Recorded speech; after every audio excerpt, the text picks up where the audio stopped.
안녕하십니까. 광주 전남지역 혁신플랫폼 대학교육혁신본부장 차성현입니다. 이번 지자체 대학협력 기반 지역혁신 사업의 1차년도 사업성과 홍보와 혁신의 내실화를 도모하는 의미 있는 자리에 함께할 수 있어서 영광입니다. 이번 세계 플랫폼 성과 포럼에서 우리 광주 전남 지역의 대학교육혁신 성과 발표는 먼저 1차년도에 추진된 주요 성과를 설명하고 2차년도 사업 추진 방향을 말씀드리면서 마무리하겠습니다. 우리 대학 교육혁신본부는 1차년도 비전을 지역산업 맞춤형 창의융합 인재양성으로 설정하고 목표는 표준 교육 모델을 기반으로 공유대학 플랫폼 구축으로 설정하였습니다. 목표는 15개 참여대학이 함께 도출하였습니다. 목표 달성을 위한 전략은 3가지입니다. 첫 번째는 15개 참여대학의 교육체제를 분석해서 도출한 융합전공 중심의 표준교육 모델을 정립하는 것입니다.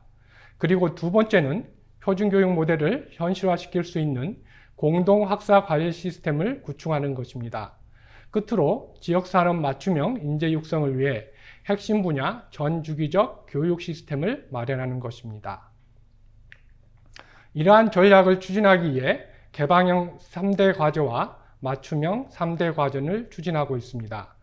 개방형 과제는 대학협력, 고교연계, 지역사회연계 3개 분야로 구분하고 각각 공동교육과정, 학종교류인정, 교육자원 공유 과제를 추진하고 있습니다. 맞춤형 과제는 대학 특성, 학생 수준, 산업 수요 맞춤형으로 학사구조, 학생 지원, 교육환경 과제를 추진하고 있습니다. 대학교육 혁신 추진 과정에 대해 말씀드리겠습니다. 보시는 바와 같이 15개 참여대학의 교무처장으로 구성된 대학교육혁신본부 운영위원회를 통해 표준 교육 모델 개발, 교육혁신을 위한 제도 개선이 이루어졌습니다. 향후 공동교육과정 운영이나 융합전공 운영에 관한 사항은 공동교육과정 인증위원회에서 협의하고 심의할 것입니다. 우리 광주 전남 플랫폼의 공동교육과정 운영 체계도입니다. 우리는 지역인재 유출 방지 및 입학 자원 확보를 위해 대학 고교 연계 교육 프로그램을 개발을 진행하였습니다. 특히 특성화고 직업고교 연계는 핵심 분야 전주기적 교육 시스템 마련이라는 전략적 측면에서 교육 프로그램을 기획 운영하였습니다. 광주 전남 플랫폼 공동교육과정의 운영을 위해 1차년도에는 운영체계도 상의 하단에 위치한 공동학사관리 시스템의 구축과 중앙에 자리 잡고 있는 융합전공 트랙의 개설을 위한 참여대학의 학칙 개정, 학사구조 개편, 교과 개발 등에 집중하였습니다. 지금부터는 대학교육혁신본부 1차년도 주요 추진 성과에 대해 말씀드리겠습니다. 대학 고교 연계 프로그램 실적입니다. 주요 실적으로는 고교 학점제 연계, AP 교과 개발, 스마트 캠퍼스 구축, 고교생 대상 대학생 튜터링, 전공 특화 진로 교육 등이 있습니다. 이 과정에서 광주 전남 교육청과 업무 협약을 맺고 교육청 및 고교와 유기적 역할 분담을 통해 사업을 추진하였습니다. 몇 가지 사례를 말씀드리면 고교학점제 연교 교과로 직업개교 고시의 과목을 2과목 개발하였습니다. 친환경 자동차, 플렉시블 전자소자 교과목으로 심의를 거쳐 이번 겨울방학 때 집중 이수제로 운영 예정입니다. 수요층이 많은 교양교과목 2과목을 개발하였고 일반교과 AI 과목은 여름방학 온라인 교육과정을 통해 시범 운영하였습니다. 스마트 캠퍼스는 대학 연계 고교학점제 학습 지원 인프라로서 대학에서 제공하는 고교학점제 수업을 원격으로 들을 수 있도록 광주와 전남에 각각 한 곳씩 조성하였습니다. 이곳은 대학과 고등학교, 중학교와 고등학교, 일반계와 지곡계 학생의 교차 체험을 지원하는 지역 교육 공동체 구심점 역할을 할 것입니다. 보시는 평면도는 광주광역시 교육청 공동실습소 내 조성된 광주 스마트 캠퍼스 조성도입니다. 1인 미디어실 2실과 원격 지원 강의실 1실, VR 체험 및 실습실 1실, 융합 협력 공간 1실로 이루어져 있습니다. 대학고교 연계 프로그램 운영 결과 현장의 만족도도 매우 높았습니다. 이 여학생은 스마트 캠퍼스가 조성된 고흥 녹동고 3학년으로 튜터링에도 참여하였습니다. 튜터링 프로그램은 대학 진학 상담 및 전공교육 튜터링을 통해 대학생이 고교생의 전공학습을 지원하는데 전공에 대한 현실적인 조언과 MZ세대 맞춤형 선택적 매체 상담으로 학생들의 만족도가 매우 높았습니다. 1, 2학년을 위한 공동교육과정 추진 실적으로는 전공기초 교과목으로 에너지 신산업 전공 3과목과 미래 운송기기 5과목을 개발하였고 AI 융합 교과목 11개 교과목, 지역학 4개 교과목을 개발하였습니다. 이 중에서 1차 년도에 핵심 분야 전공 기초 교과목과 지역학 교과목은 온라인 교육 콘텐츠로 제작 또는 LMS에서 시범 운영 중입니다. 전공 기초 교과목과 지역학 교과목의 온라인 교육 콘텐츠 개발 예시입니다. 현재 지역학의 경우 콘텐츠 제작이 완료되어 시범 운영 중에 있습니다. AI 융합 교과목 개발 예시입니다. 2차 년도에는 이 과목들을 온라인 교육 콘텐츠로 제작하여 참여대학 또는 대학고교 연계 교과목으로 활용할 예정입니다. 3, 4학년을 위한 공동교육과정 추진 성과로는 핵심 분야 융합 전공 설치를 위해 15개 참여대학 간 협약을 체결하였고 융합전공 운영을 위한 학사제도를 정비하였습니다. 또한 학사관리 시스템, 화상 강의실, 오픈 스튜디오, 스마트 학습 지원 시스템을 구축하였습니다. 6개 융합 전공을 모두 설명드리고 싶지만 우리 학사관리 시스템에 소개된 신재생에너지 융합 전공과 친환경 스마트 선박 융합 전공의 교육 목표, 교육 과정, 교수진 등에 대한 내용을 보여드리는 것으로 대신하겠습니다. 운영은 2020년 1월 학생 모집과 함께 시작될 예정입니다. 다음은 공동교육과정 운영을 위한 핵심적인 추진 성과인 공동학사관리 시스템입니다. 우리 공동학사관리 시스템은 아이디 페더레이션 인증 시스템 기반으로 사용자 아이디 정보를 보관하지 않고 각 소속 대학에서 인증 절차를 수행한다는 것이 특징입니다. 보안상 가장 안전하고 강력한 인증 방식으로 해외에서 활발히 적용되고 있습니다.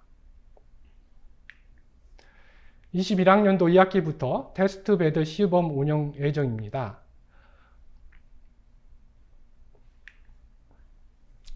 서두에 언급한 대로 1차년도 사업 추진은 공동교육과정의 운영을 위한 참여대학의 학칙 개정, 학사구조 개편, 공동교과목의 개발 등에 집중하였습니다. 보시는 것처럼 1차년도 성과지표를 모두 달성하였습니다. 우리 대학교육혁신본부는 1차년도 추진 성과를 내실화하면서 공동교육과정 운영을 활성화하기 위해서 2차년도 사업 추진 방향을 크게 3가지로 설정하였습니다. 첫 번째는 대학의 참여를 확대하는 데 집중하겠습니다. 두 번째는 1차년도에 구축된 공동교육과정 운영 기반을 토대로 2차년도에는 운영의 중심축을 두고자 합니다. 세 번째는 융합전공 운영에 집중하고자 합니다. 이 3가지 축을 중심으로 대학고교 연계교육, 고등교육 혁신 기반, 그리고 혁신 공유대학의 융합전공 운영의 세부 프로그램들을 추진하겠습니다. 2차년도부터는 참여대학 간 개방과 공유 협력을 강화하고 참여대학과 학생 참여율을 확대하며 활용률을 제고함으로써 2차년도 사업 수행을 성공적으로 이뤄내고자 합니다. 지금까지 광주 전남 지역혁신 플랫폼 대학혁신본부 성과 발표를 시청해 주셔서 감사드립니다. 차성현 대학교육혁신본부장이었습니다. 감사합니다.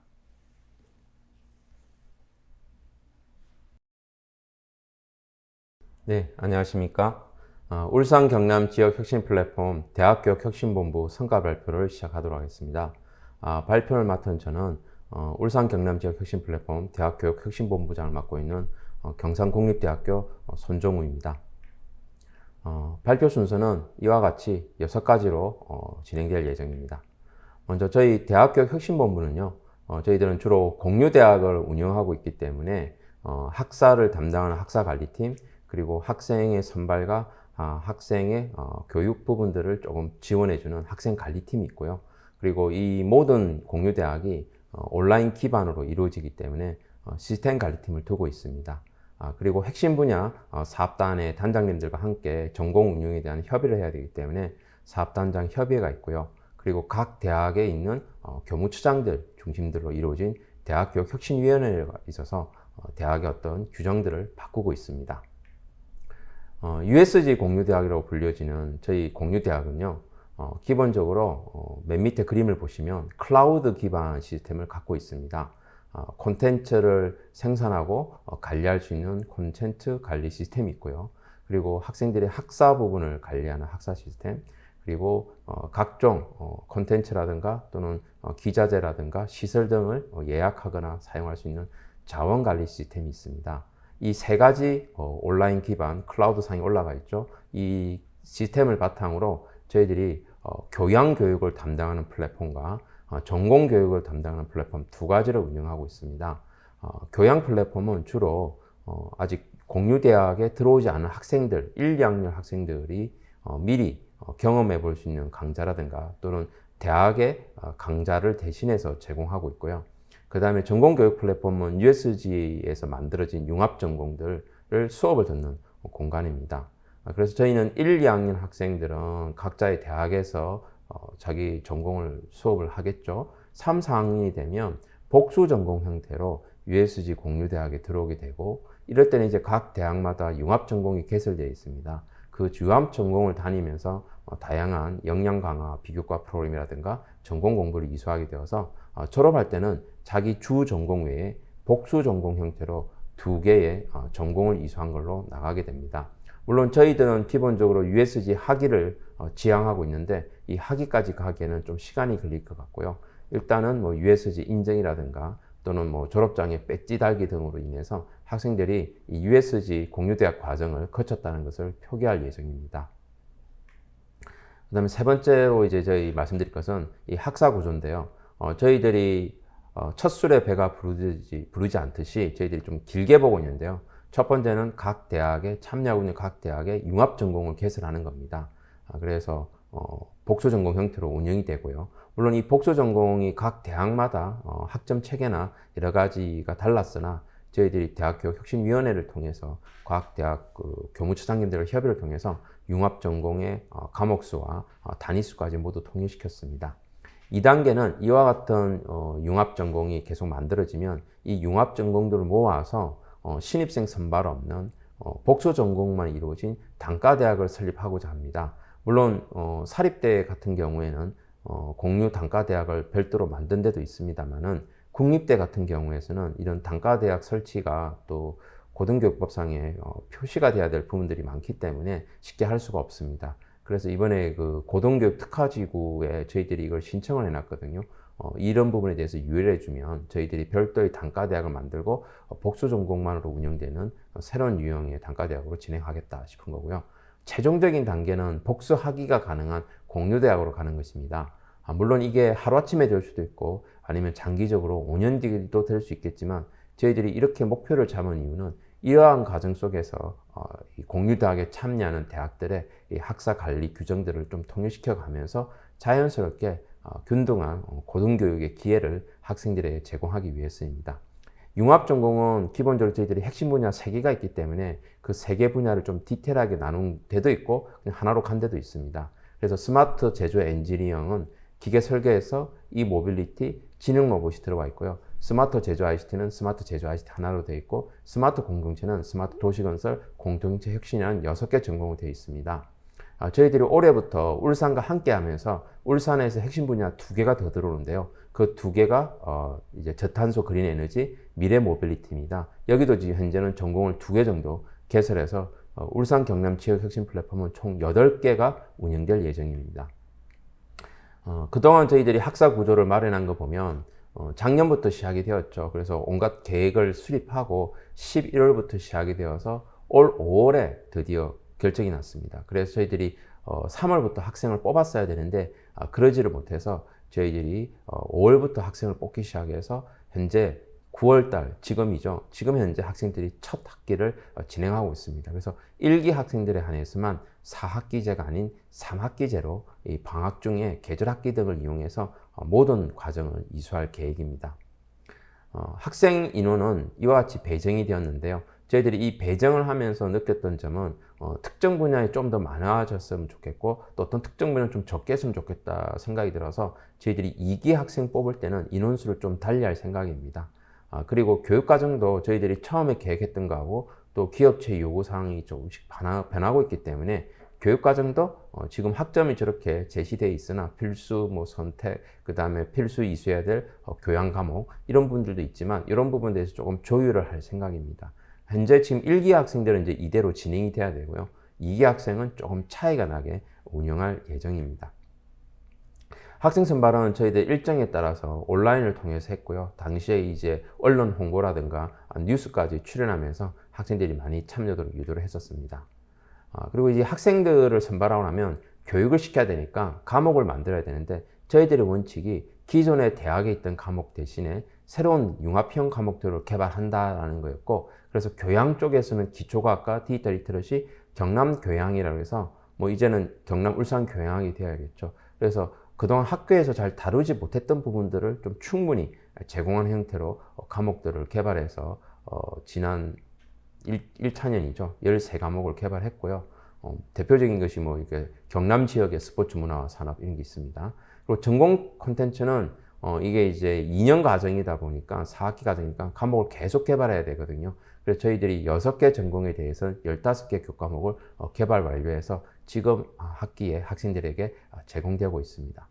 그 다음에 저희들이 또 이 사업에는 도교육청에서도 참여를 하고 있기 때문에 도교육청에서 원하는 고교 학점제 콘텐츠도 저희들이 개발했습니다. 그래서 이거는 저희가 정한 게 아니라 도교육청에서 각 고등학교에서 수요 조사를 통해서 학교에서는 원하고 있으나 교사가 없거나 수업하기 곤란한 부분들을 저희들이 만들어서 콘텐츠를 제공하고 있습니다. 그래서 심리학, 철학, 교육학, 경제, 수학, 과학사 등과 같이 그동안 학교에서 지도할 교사나 또는 콘텐츠가 부족해서 못했던 부분들을 저희들이 이제 전국 단위에서 가장 잘한다는 선생님들을 모셔가지고 영상을 찍어서 콘텐츠를 제공했고 아마 이게 내년부터 아마 경남 도교육청에서 활용될 것으로 예상하고 있습니다.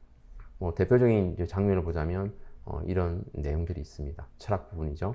그 다음에 학생 선발은 저희들이 하고 나서 사실 5월 달에 이제 학생을 선발하고 난 뒤에 2학기에 시작하니까 중간에 비는 기간이 있었습니다. 그래서 이 기간을 그냥 둘 수가 없어서 저희들이 대학교 혁신본부 차원에서 비교과 프로그램, 그동안 수도권에서만 열렸던 디지털에 관한 부분들인데요. 이런 부분들을 교육을 저희들이 직접 한번 해봤습니다. 굉장히 많은 비용이 들어갔고 학생들의 만족도도 굉장히 높았고요. 그래서 이 비교과 프로그램을 한시적으로 운영하려고 했으나 앞으로는 이제 예비 신입생이라고 하는 대상을 통해서 이런 비교과를 좀 더 적극적으로 넓혀보려고 하고 있습니다. 그래서 유니티 콘텐츠 제작, AR, VR 만드는 기술이죠. 그 다음에 아두이노 코딩, IoT 관련된 기술이고요. 그 다음에 iOS 플랫폼은 이제 애플 앱 개발 관련된 교육을 진행을 했고 학생들이 굉장히 좋은 성과를 보였습니다. 이게 학생들이 만든 작품들입니다. 그래서 유니티 것도 만들고 앱도 만들고 코딩한 것도 있고요. 그래서 사실은 이걸 하면서 이 기업체들이 깜짝 놀랐다고 합니다. 학생들을 바로 쓸 수 있겠다는 생각이 들었고요. 그 다음에 저희들이 운영하고 있는 이제 시스템인데요. 이 시스템을 보시면 이와 같은 구조가 되어 있습니다. 저희는 컨텐츠를 만들고 이 컨텐츠를 가지고 자동으로 강의를 생성하는 방식으로 진행하려고 하고 있습니다. 이런 장면들은 이제 저희들이 들어가 있는 모습이고요. 쉽게 설명드리면 저희들은 콘텐츠 DB를 만들고 그 속에 동영상, 과제, 실험, VR, AR 다 만들고 이거를 그 교원이 선택적으로 강의를 생성해서 진행하는 방법대로 하려고 하고 있습니다. 이런 장면들은 그런 과정이 있고요. 또 검색을 원활하게 하기 위해서 영상의 워드 클라우드 형태가 진행이 되도록 이렇게 진행하려고 하고 있습니다. 지금부터 한 1분 내로 보여드릴 거는 그동안 저희들이 했던 거, 만들었던 것들을 보여주는 장면들입니다. 예, 이것도 이제 코딩도 온라인에서 하도록 했고요. 그리고 저희들은 공유대학이다 보니까 여러 대학에 수많은 시설들이 필요했습니다. 그래서 온 오프라인이 연계되는 하이브리드 강의실, 그 다음에 다강계 회의를 참여할 수 있는 중 강의실, 그리고 원격 화상 강의실, 그리고 학생 라운지가 필요했고요. 이와 같이 각 대학에 요청하는 공간에다 다양한 형태로 만들어 드렸습니다. 네. 긴 발표 끝까지 들어주셔서 감사합니다.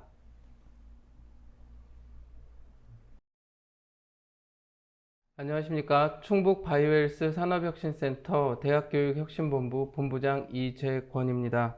지금부터 저희 충북 플랫폼 대학교육혁신본부에 대해서 발표하도록 하겠습니다. 지금 보시는 지도는 충청북도의 지도입니다. 지금 보시는 별이 무엇인지 아시겠습니까? 네, 이거는 충북 소재의 대학교들을 의미하는 것입니다.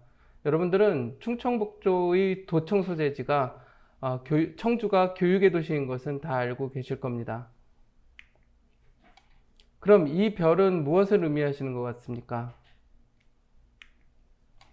네, 이 별은 바로 충북 소재의 바이오 기업들을 이렇게 별로 나타낸 것입니다. 여러분들은 이 충북 플랫폼의 슬로건이 왜 바이오헬스 교육의 혁신인지 이 별 모양만 보셔도 쉽게 이해가 되셨을 것으로 생각됩니다. 자, 그럼 지금부터 저희 충북 플랫폼 대학교육혁신본부에 대해서 발표하도록 하겠습니다. 발표 순서는 공동교육과정, 공유대학, 공동학습 시스템 LMS, 고교학점제 순서로 발표하겠습니다. 우리 대학교육혁신본부의 5개년 계획입니다. 1차년도에는 15개 대학 협약, LMS 구축, 학사 및 교육과정 개편이 이루어졌습니다. 2차년도에는 비교과를 시범 운영하고 고등교육 혁신지역 신청을 통해서 공동교육과정이 행정 제한 없이 이루어지도록 운영할 것입니다. 3차년도에는 공동교육과정을 본격 시행하고 기업 연계 트랙을 수립할 예정입니다.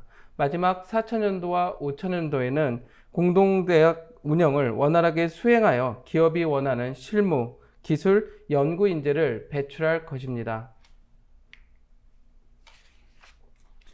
먼저 공동교육 과정에 대해서 말씀드리겠습니다. 우리 충북 플랫폼은 바이오헬스 교육혁신을 통한 충북 신성장 동력 견인이라는 비전 하에 전문 학사급 기술인재, 학사급 실무인재, 석박사급 연구인재를 공동교육과정을 통해 양성하는 것을 목표로 하고 있습니다.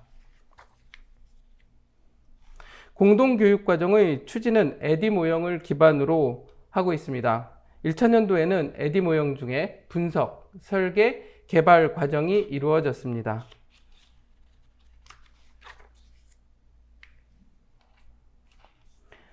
1차년도 실적입니다. 구체적인 내용을 보시면 우선 참여학과와 교수자의 요구를 분석하고 바이오헬스 산업 전략을 수립하였습니다. 그리고 기술, 실무, 연구 인재상을 설정하였으며 공동교육과정의 6대 핵심 역량을 도출하였습니다.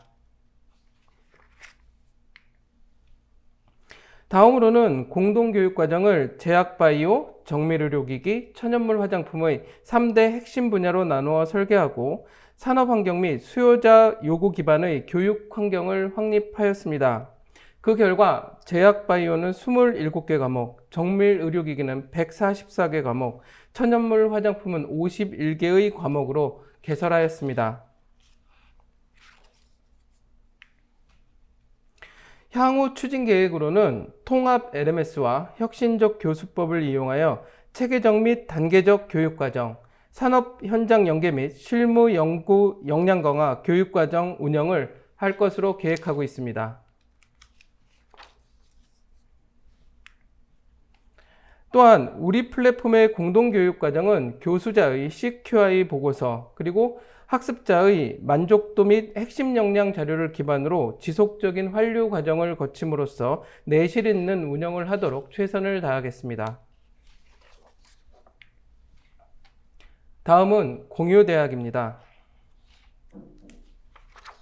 공유대학이란 15개 참여대학이 강의와 교수 자원을 공유하는 시스템입니다. 공유대학 구축을 위해 자료조사, 전문가 자문, 참여대학 수요조사, 공유대학 시스템 구축 과정으로 추진할 예정입니다.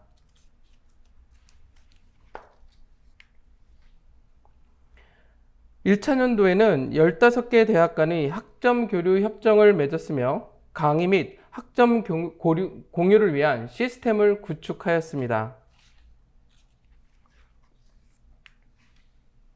또한 학제 간 연계를 위해 전문대와 일반대 간 진입장벽 완화를 위한 MOU를 맺었으며 핵심 분야별로 공동교육과정 수립을 위한 교과목을 개발하였습니다.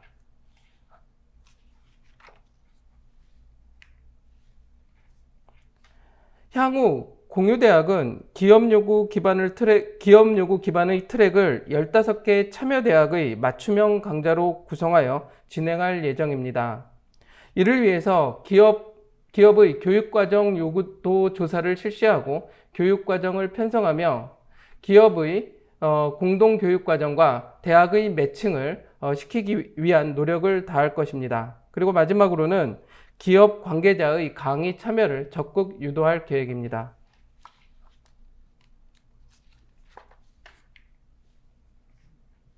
다음은 학습관리 시스템 LMS입니다.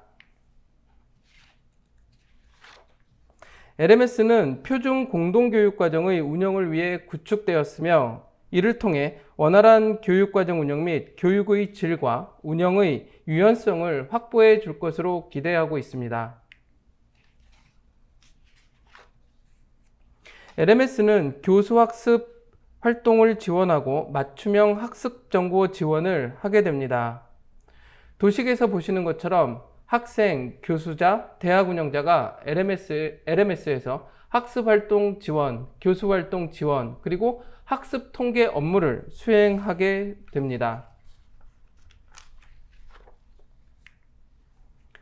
우리 LMS에는 온라인 화상 강의를 위한 줌X, 온라인 상호작용을 위한 스마트 클리커, 그리고 영상 제작 도구를 위한 에버렉 기능을 지원하고 있습니다. LMS 외에도 우리 플랫폼에는 원스톱 플랫폼과 성과관리 시스템이 있으며 이 세 가지 시스템은 유기적으로 돌아가게 되어 있습니다. LMS는 공동교육과정을 운영하게 되고 원스톱 플랫폼은 참여기관의 정보를 공유하게 만들며 성과관리 시스템은 이 모든 시스템의 성과를 수집 및 관리하게 되어 있습니다. 향후 계획으로는 LMS를 이용해서 충북권역 공동학습 관리 시스템을 확대 및 체계화하고자 합니다. 즉, 교수가 LMS를 통해서 강의하고 성적을 산출하면 LMS는 이를 수강생 소속 대학에 송출해줘서 수강생들은 이 자신의 성적을 확인할 수 있는 이런 시스템으로 이루어지게 됩니다. 마지막으로 고교 학점제입니다. 고교 학점제는 고등학생이 진로 및 적성에 따라 과목을 선택하여 수강하는 시스템입니다. 우리 플랫폼은 고교 학점제의 선도적 위치 확보 및 조기 안착을 위해 노력하고 있습니다. 고교 학점제의 추진은 1단계 유관기관을 중심으로 네트워크 구축 및 교사, 학생의 수요를 조사하게 됩니다. 2단계에서는 충북 고교학점제 거점 지원센터를 구축하고 운영을 위한 인프라를 조직하게 됩니다. 3단계에선 전공별 교육과정 및 교과목을 정립하고 마지막 4단계에서는 수요조사 기반의 교과목 개발 순서로 진행할 예정입니다.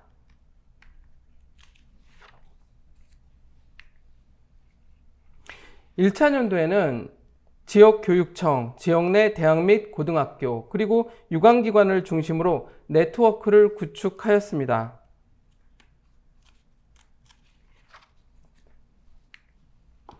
주요 추진 실적으로는 충북 지역 교사와 학생을 대상으로 우리 사업단 핵심 분야별 교과목 수요 조사와 수업 방향 운영을 위한 수업 방향을 수립하였습니다.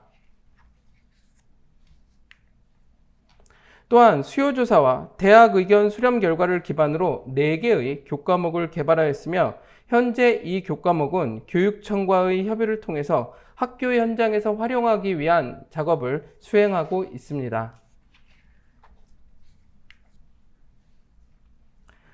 향후 추진 계획으로는 원활한 운영을 위해 충북 고교학점제 거점 지원센터를 구축하고 이를 통해 전공 분야별 교육 과정을 확립할 것이며 표준형 교과목을 개발할 예정입니다. 마지막으로 지역 유관기관과의 협력 체계를 더욱 강화함으로써 충청북도가 고교학점제의 선도 지역임을 각인시키는 것을 계획하고 있습니다. 우리 대학교육혁신본부의 향후 계획입니다. 우리 플랫폼의 최종 목표는 바이오헬스 분야에 필요한 생산 역량을 갖춘 전문 학사 수준의 기술 인재, 맞춤형 업무 역량을 갖춘 학사 수준의 실무 인재, 연구 역량을 갖춘 연구 인재를 배출하기 위해 지속적인 노력을 다하는 것입니다. 대한민국의 바이오 산업 인력, 우리 충북 바이오헬스 산업혁신센터가 양성하겠습니다. 경청해 주셔서 감사합니다.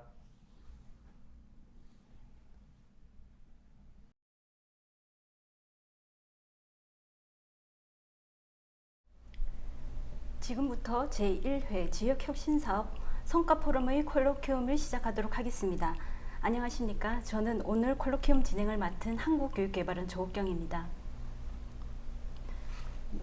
본격적인 콜로퀴움 시작에 앞서 진행 방식과 참석자에 대해 잠시 안내 드리겠습니다. 오늘 콜로퀴움은 공유대학의 현재와 미래라는 주제로 30분간 발표와 토론이 이어지겠습니다. 주제 발표는 남서울대학교 이성열 교수님께서 해주시겠습니다. 그리고 토론은 지역혁신사업 플랫폼의 대학교육혁신본부장님들께서 맡아주셨습니다. 먼저 광주 전남 플랫폼의 차성현 본부장님이십니다. 다음은 울산 경남 플랫폼의 선정우 본부장님이십니다. 반갑습니다. 다음은 충북 플랫폼의 이재군 본부장님이십니다. 네, 안녕하십니까? 네, 귀한 시간 내주신 발제자 및 토론자 여러분들께 감사 말씀을 드리면서 본격적인 콜로퀴움을 시작하도록 하겠습니다. 먼저 공유대학의 현재와 미래라는 주제로 남서울대학교 이성열 교수님의 발제가 있겠습니다.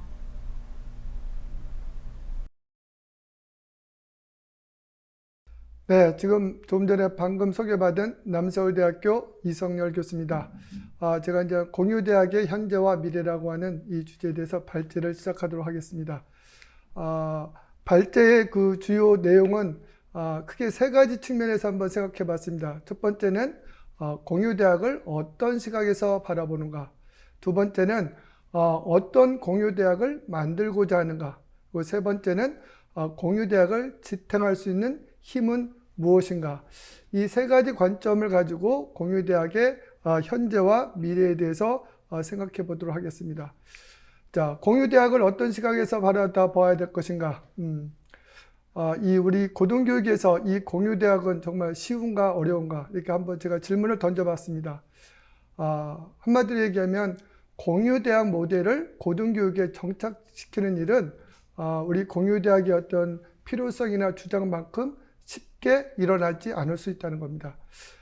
그 이유는 대학들이 처한 환경이 실질적으로 이 공유대학을 적용한다는 것에 대해서 하나의 어떤 도전으로 볼 수가 있습니다. 왜냐하면 그만큼 가능성에 대한 부분이 좀 어려운 점이 없지 않아 있다는 것입니다.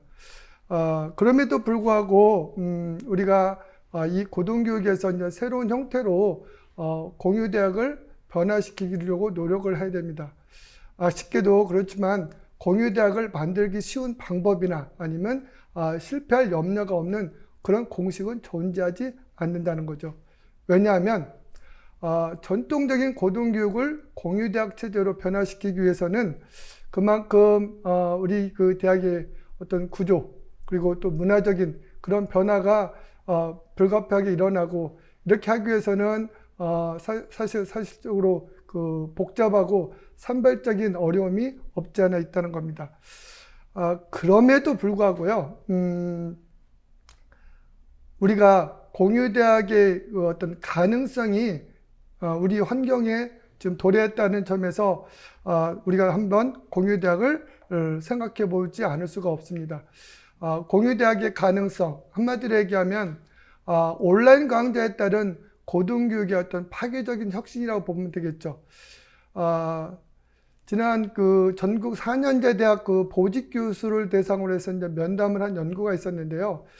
코로나 이후에 나타난 그 가시적인 변화에 대해서 나온 그 결과물을 보면 첫 번째는 시간적인 제약을 해소할 수 있는 다양한 교육 방법의 가능성이 제시가 됐다는 거.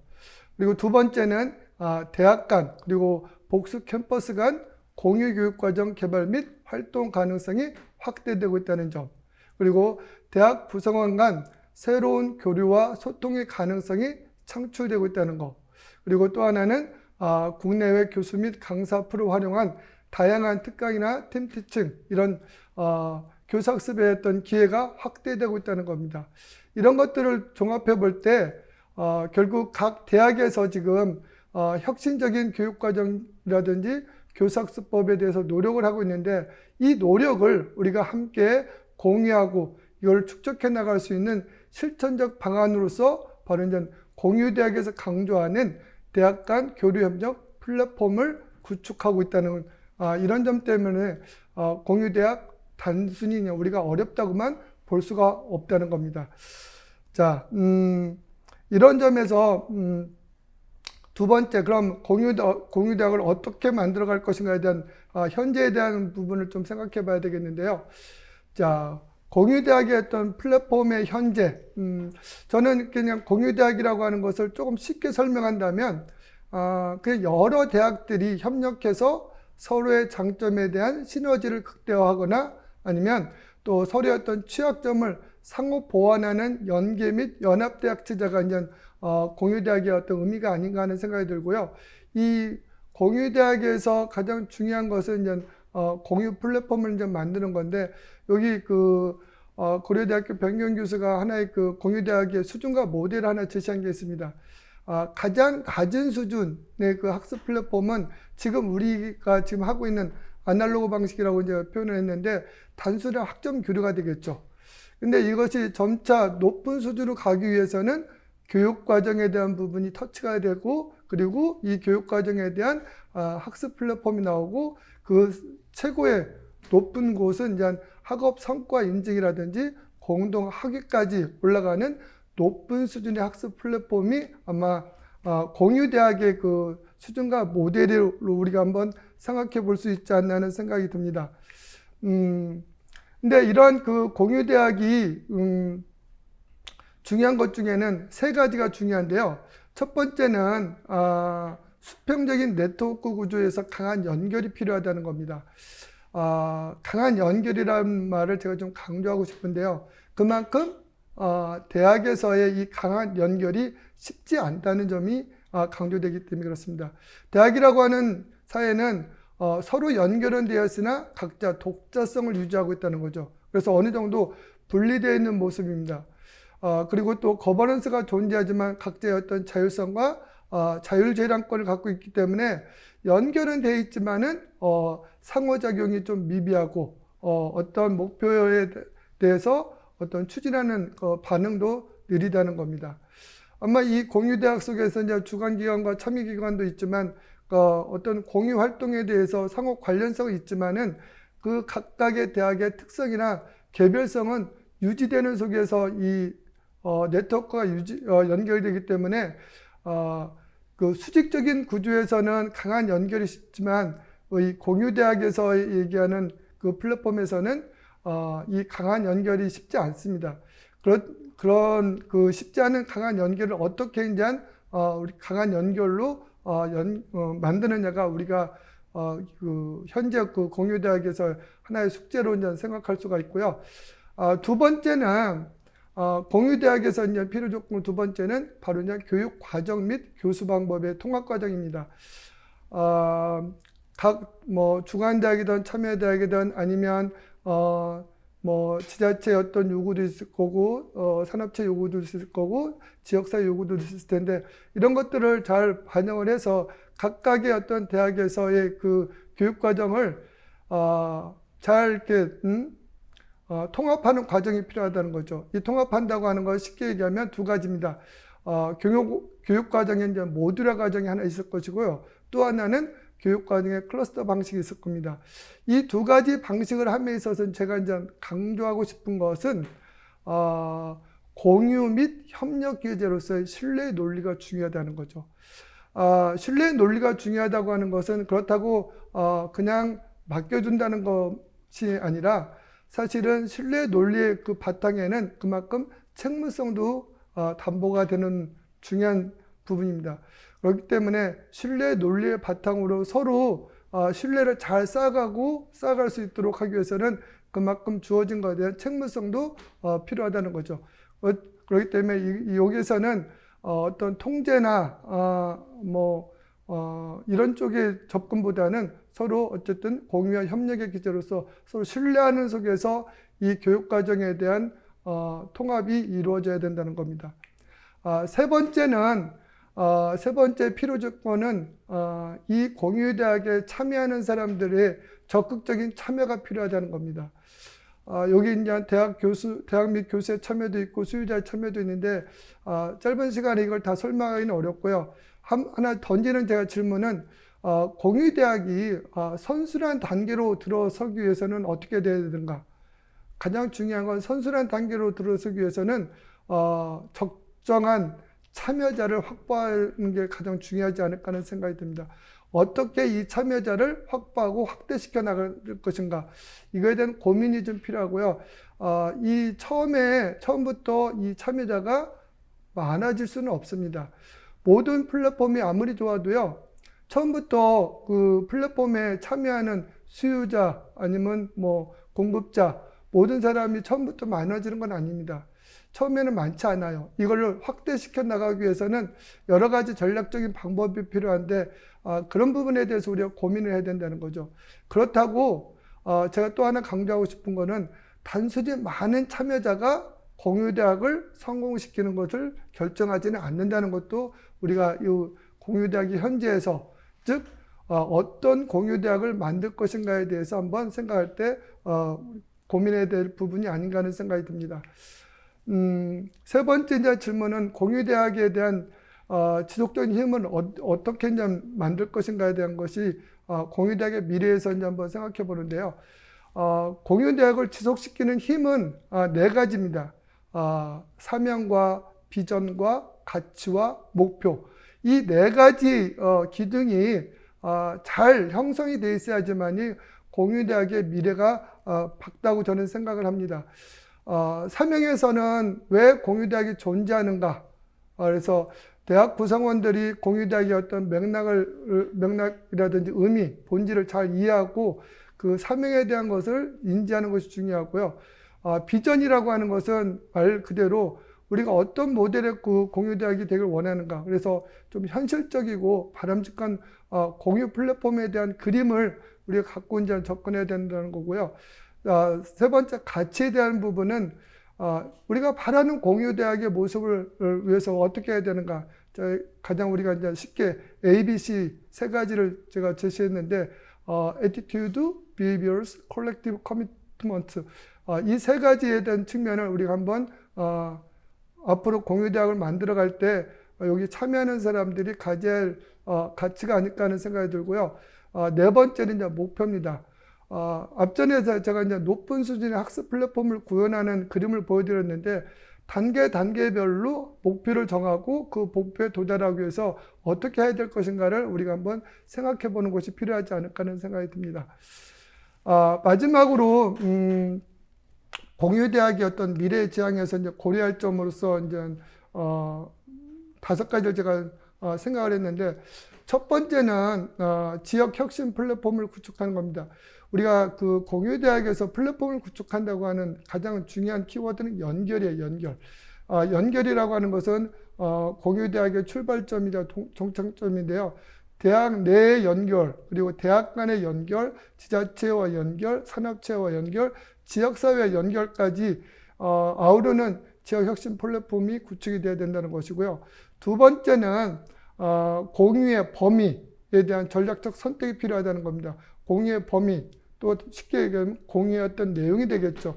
이런 공유의 범위나 내용을 우리가 이제 전략적으로 선택하기 위해서는 지역사회의 어떤 인력 수요 공급에 대한 자료를 분석하고 그리고 거기서 이제 틈새 시장이라고 할까요? 그런 부분을 찾아서 좀 더 확대시켜 나가는 그런 노력이 좀 필요하다는 생각이 들고요. 세 번째는 공유대학이 어떤 성과를 보여야 되는데 그 성과가 바로 이제 특성화 모형이 아닐까 하는 생각이 듭니다. 그래서 지역산업발전과 그 공유대학이 잘 연결이 돼야 되는데, 연결된다고 하는 것은 쉽게 얘기하면 공유대학을 통해서 나온 인재가 결국 취창업을 잘하고 그래서 지역사회에 잘 정조하는 이런 선순환의 구축이 잘 이루어져야 된다는 거죠.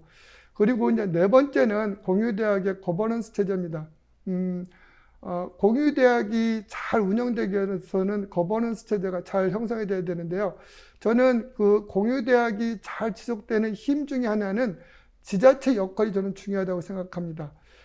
지자체가 이 공유대학 거버넌스에 들어와서 함께 노력하지 않으면 아마 공유대학이 지속성을 갖는데 어려움이 있을 수 있지 않을까 하는 생각이 듭니다. 그리고 이런 거버넌스 체제에서 이런 질적 관리도 필요하다는 점을 한번 좀 생각해 볼 수가 있고요. 마지막으로 이제 좀 더 공유대학에서 우리가 생각해야 될 것은 거시적인 관점으로 전환이 필요하다는 겁니다. 대학과 전공, 지역 아니면 어느 산업체 각각의 어떤 부문주의에 빠져 있다고 하면 우리가 공유라고 하는 이 벽을 넘지 못합니다. 그렇기 때문에 이런 부문주의를 극복하고 거시적인 관점에서 우리가 접근하는 그런 자세가 필요하다고 저는 생각합니다. 지금까지 제가 이제 세 가지 질문, 즉 공유대학을 어떤 시각에서 바라볼 것인가, 두 번째는 어떤 공유대학의 그 모형을 만들 것인가, 그리고 세 번째는 공유대학을 지속시키는 힘은 무엇인가, 이 세 가지를 놓고 공유대학의 현재와 미래라고 하는 내용의 발제를 좀 소개를 했습니다. 짧은 시간이기 때문에 더 많은 내용을 다뤄야 되겠지만 가장 제가 기본이라고 생각하는 점만 좀 말씀드렸고요. 추후 어떤 논의와 토의를 통해서 더 확대된 의미의 어떤 공유대학의 현재와 미래를 발견하는 기회가 됐으면 좋겠습니다. 경청해 주셔서 감사합니다. 이상 마치겠습니다. 네, 발표 감사합니다. 발제자께서는 우리가 함께 고민해 봐야 할 세 가지 질문을 내주셨습니다. 그리고 세 개의 질문에 대한 대답으로 공유대학의 현재에서는 공유 플랫폼의 현재와 공유대학의 필요 조건을 제시해 주셨고, 공유대학의 미래에서는 사명, 비전, 가치, 목표라는 네 가지 공유대학의 기초와 미래지향 시 고려해야 할 점은 무엇인지를 제시해 주셨습니다. 그럼 지금부터는 발제자께서 제시해 주신 세 가지 질문을 중심으로 토론을 이어가고자 합니다. 먼저 공유대학을 어떤 시각에서 바라봐야 하고 어떤 관점에서 접근을 해봐야 할지에 대해서 한번 말씀을 나눠보고자 합니다. 네, 본부장님들께 좀 의견을 부탁드리겠습니다. 어느 분 먼저 시작을 좀 해주실까요? 네, 제가 먼저 네, 드리겠습니다. 손종훈 본부장님. 네. 첫 번째 질문은 공유대학을 어떤 시각으로 바라보느냐인데요. 저희 지역 같은 경우에는 뭐 경남, 울산 지역이 굉장히 많은 대기업도 있고 제조업을 비롯해서 다양한 이런 기술 관련된 데 많습니다. 그런데 이제 어떤 특정 대학에서 그 많은 기업의 수요를 감당할 수 있는 교육을 제공하고 있지 못하고 있습니다. 그런데 이제 대학마다 소속된 몇 분들의 교수님들을 모아놓으면 그와 같은 인력 양성을 할 수가 있기 때문에 저희들이 바라보는 시각은 이 공유대학을 통해서 기존의 대학이 제공하지 못했던 이 차별화되고 고급화된 어떤 그런 교육들을 제공할 수 있는 그러한 공간과 시설로서 충분한 역할을 담당하고 있다고 생각하고 있습니다. 네, 지역 기업의 수요에 부응하는 그런 그 공유대학을 통해서 그런 그 지역의 수요를 수요에 대응해 줄 수 있다는 그런 말씀을 좀 해주신 것 같은데요. 혹시 다른 본부장님들 의견은 어떠신가요? 네, 제가 공유대학을 어떤 시각에서 바라보는가 좀 원론적인 관점에서 말씀을 드려볼까 합니다. 사실 이 한 대학 또 한 전공에서 전공을 졸업하고 이 사회 변화라든지 또 산업에서 요구하는 인력을 한 학과, 한 대학, 한 전공에서 양성하기라는 것은 사실 현실적으로 굉장히 어려운 상황이라고 이렇게 생각이 됩니다. 그래서 근본적으로 본질적으로 대학 간의 협력이 필요하고 대학과 기업과의 협력이 필요하고 이거는 이제 다른 이야기로 하면 공유라고 할 수 있을 것 같습니다. 대학이 개방하고 기업이 개방하고 서로 협력을 통해서 이 사회가 필요로 하는 산업이 필요하는 인력을 양성하는 그런 체계가 공유대학이 아닌가 이런 생각을 해봅니다. 다시 요약해서 말씀드리면 공유대학은 시대 정신인 것 같고요. 새로운 그러니까 건강하고 또 생산적인 새로운 고등교육 생태계를 구축하는 시도가 아닌가 이런 생각을 하고 있습니다. 네, 공유대학이 그 사회가 필요로 하는 인재 양성을 하는데 시대적 정신이 되고 있다라는 말씀을 해주셨습니다. 네, 이재권 본부장님께도 좀 여쭤볼까요?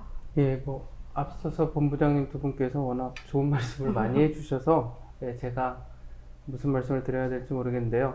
지금 말씀하신 것처럼 공유대학이라는 게 우선 원래 내건 슬로건 자체가 지역에 필요한 인재를 양성하고 그 지역의 모든 자원을 긁어 모아서 좀 더 질 높은 교육 환경을 제공한다라는 측면인 것은 분명한 것 같습니다. 그렇지만 이 공유대학이라는 것을 우리가 또 다른 시각에서 한번 볼 수도 있는데요. 사실 제 시각에서는 이 공유대학은 이 학령이 급감하는 시대에서 학령 인구가 급감하는 시대에서 이 지방대학이 살아남을 수 있는 하나의 솔루션으로도 보고 있다라고 말씀드릴 수가 있습니다. 왜냐면 최근 그 발표된 대학 평가에서도 우리가 볼 수 있었지만 모든 대학들이 이 학령 인구가 아주 급속도로 감소할 때 어떻게 살아남느냐에 대해서 많은 고민을 하고 있습니다. 그것의 하나의 그 돌파구로 우리가 제시할 수 있는 것이 공유대학이 아닌가라고 생각을 합니다. 네, 다른 두 본부장님께서는 이제 지역에 필요한 인재 양성 쪽을 이야기를 해주셨는데 이재권 본부장님께서는 학령 인구 급감과 같은 그 사회적 변화를 이야기해 주신 것 같습니다. 네, 첫 번째 질문에 대해서 발제자 분께도 조금 의견을 여쭤볼까 합니다. 네. 네, 사실 그 공유대학을 어떤 시각에서 바라다 볼 것인가에 대해서 제가 시간상 구체적으로 내용을 다 다루진 못했는데 세 분의 그 본부장님들께서 각각 말씀하신 내용이 다 이 공유대학을 바라보다 보는 시각과 다 매치가 되는 아주 중요한 부분이라고 생각하고 그래서 저는 이 공유대학을 어떻게 바라다 봐야 되느냐 한마디로 얘기해서 우리가 이제는 공유대학을 좀 긍정적인 시각으로 바라다 봐야 되지 않을까 하는 그런 생각을 갖고 있습니다. 네. 네. 앞으로 이제 공유대학이 좀 더 대세가 되는 그런 시대가 올 것 같은데요. 발제자분께서는 좀 더 이제 공유대학에 대한 긍정적인 시각이 필요하다라는 의견을 주셨습니다. 그러면 저희가 오늘 그 콜로퀴움 시간이 길지 않은데요. 두 번째 질문으로 한번 넘어가 보면 어떨까 합니다. 두 번째 질문은 우리가 어떤 공유 대학을 만들어 가야 될지 하는 것에 대한 질문입니다. 여기에 대해서도 의견을 주시면 감사하겠습니다. 자연스럽게 제가 먼저 하게 되었는데 사실 그동안 지역 내 대학과는 약간의 경쟁 관계가 있었습니다. 어떤 학생 선발부터 시작해서 그 다음에 뭐 정부로부터 예산 따는 것까지 이 모든 것들이 경쟁 단계였는데 이번 이 공유대학 사업을 통해서 저희들이 그런 각자의 어떤 책임 있는 역할을 분담하고 그래서 이제 경쟁보다는 협업을 통해서 다 함께 이 지역 내의 대학들을 속된 말로 뭐 먹여 살릴 수 있는 그런 기회를 가졌다고 생각합니다. 그래서 저는 앞으로 좀 약간의 충돌도 있지만 이런 부분들이 하나의 목표를 향해서 나아가고 있기 때문에 지역 상생의 발전에 한 밑거름이 되지 않을까 이렇게 생각하고 있습니다. 네, 이제는 그 대학 간, 지역 간 이 경쟁의 시대가 아니라 협업 상생의 시대다라는 말씀을 주셨습니다. 네, 다른 본부장님들 의견은 어떠신가요?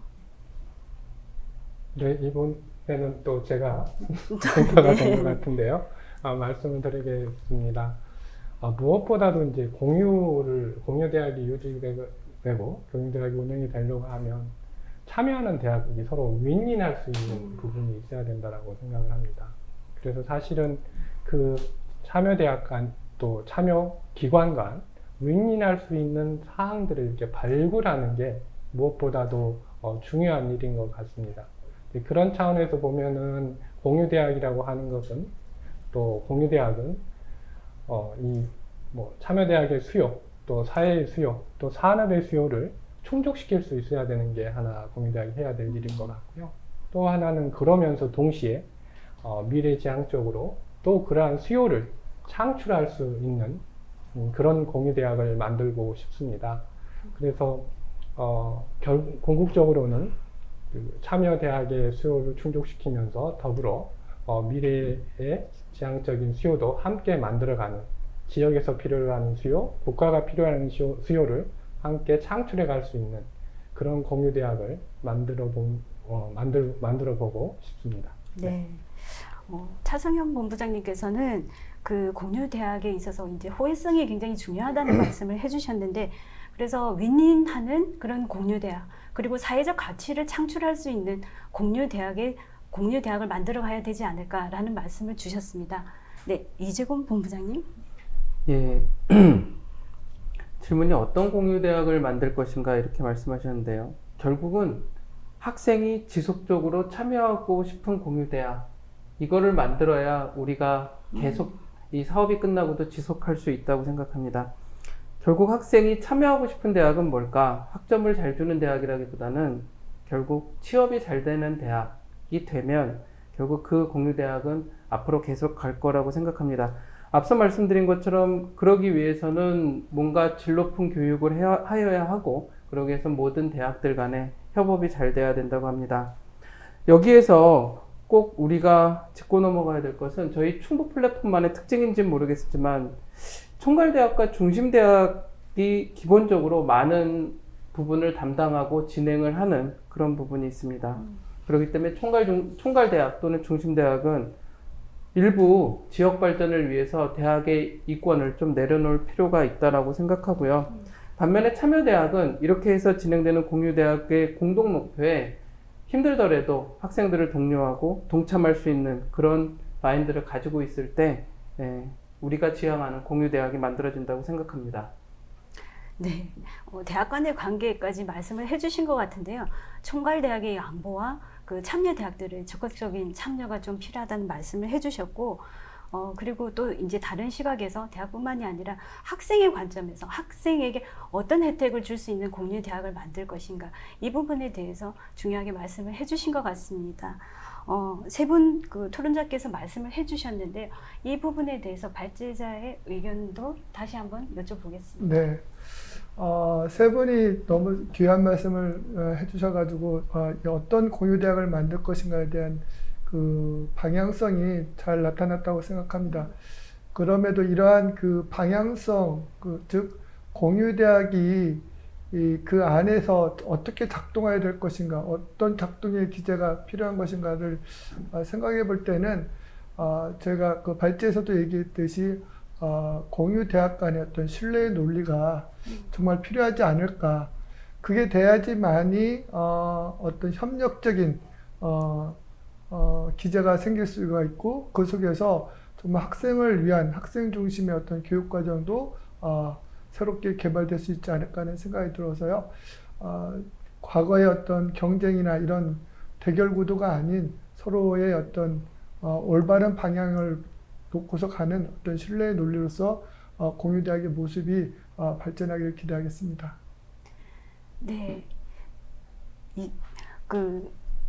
발제자께서는 그 공유대학에 있어서는 신뢰의 논리가 굉장히 중요하다는 이야기를 해주셨습니다. 저도 그 말씀에 굉장히 동의를 하는데요. 공유대학이 성공하려면 기본적으로 공동체 의식과 신뢰가 기본이 되어야만 된다라는 생각이 있습니다. 네, 두 번째 질문에도 굉장히 다양하고 의미 있는 그런 의견들을 주신 것 같습니다.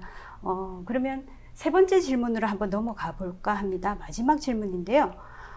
공유대학을 지탱할 수 있는 힘, 공유대학의 지속 가능성이나 성과를 제고할 수 있는 것은 무엇이라고 생각을 하시는지 토론자분들께 좀 여쭤보겠습니다. 네. 좀 크게 얘기해 보겠습니다. 저는 이제 이 공유대학 사업이라는 것이 사실은 이제 국가 단위와 지역사회 단위와 대학 세 개의 어떤 3개 주체가 참여한다 보고요.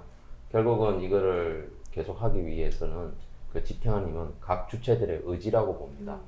국가의 의지는 지역의 균형 발전을 도모하려는 의지가 있어야 된다고 보고요. 또 지역사회, 도나 도교육청 같은 데서는 위기를 극복하려는 의지가 있어야 되고요. 대학에서는 학생들에게 최신 어떤 고급 고등교육을 기여해서 학생들도 참여하고 교수들도 참여하는 그런 참여 의지, 이 세 가지가 있어야 지탱할 수 있다고 저는 생각하고 있습니다. 네. 그 참여 주체들, 추진 주체들의 어떤 적극적인 그 참여 의지, 추진 의지, 이것이 중요하다는 말씀을 해주신 것 같습니다. 네, 다른 분께도 좀 여쭤볼까요? 예, 저는 좀 미시적인 차원에서 말씀을 드려볼까 합니다. 우리 손정로 본부장님께서 거시적인 차원에서 말씀을 하셔서 일단은 공유대학을 지탱하려고 하는 힘이라고 하는 것은 참여자한테 이익이 있어야 된다고 생각이 됩니다. 참여자에게 효용 가치가 있어야 된다는 것이지요. 그 효용 가치라고 하는 것은 그 공유대학에 참여함으로써 사회적인 가치가 있을 수 있겠고 또 경제적인 가치도 있을 것 같아요. 사회적인 가치라고 하면은 공유대학에 참여함으로써 그 사회적인 평판이 높아진다든지 또 경제적으로는 공유대학에 참여함으로써 취업이라든지 창업을 할 수 있는 그런 기회가 더 많아진다든지 이런 참여자들이 얼마만큼 참여자들에게 효용 가치를 제공할 수 있느냐에 따라서 이 공유대학이 어느 정도 지속 가능하느냐 이런 생각을 하게 됩니다. 우리가 흔히 하는 말로 이런 말이 있는 것 같습니다. 빨리 가려면 혼자 가라. 그러나 멀리 가고 오래 가려면 함께 가라. 아마 공유대학이 지향하는 바는 멀리, 함께, 오래 가는 것을 지향하는 게 아닌가 싶습니다. 네. 멀리 가려면 함께 가야 된다는 그 말씀이 굉장히 그 마음에 남는 것 같습니다. 네.